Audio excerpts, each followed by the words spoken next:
Ушундай түз агат алышты ойлойбуз. Бирок биздеги түз мындай чыгат да.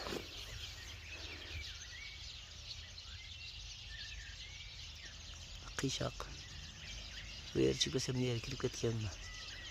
Videoda bilin ota bilinbeydi ama. Ha bırak. Bundan da iş koş gerek mi?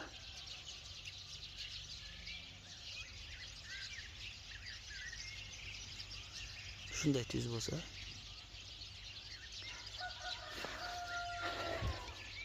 Pediringe bugor alış basal. Yani bugor da demez. Мынау жерде басабыз да, басқан жерден кичине бийик болсо болду. Бул эрте жазгыга буну көп бийик коюш кереги жок. Бир канча 5-6 сантиметр көтөрүп койсо, кийин суу өзү отуруп бир 4-5 сантиметр бийик болуп калат. Тепилсе эле мынтип жип. Мына биз жеп жатканбыз, ошо жиптин ордуна эле капелин тартып, түз ошо капелине келип эгип коет. Кийин чаап, бадириңди чаап комдоп коет. Болду.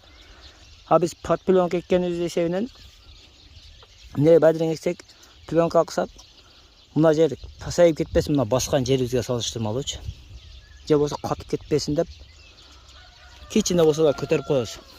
Азыр мына сал бийигиректей түйүлүп атат, бирок plyonka басып суу эмип өзү отуруп калат кичине.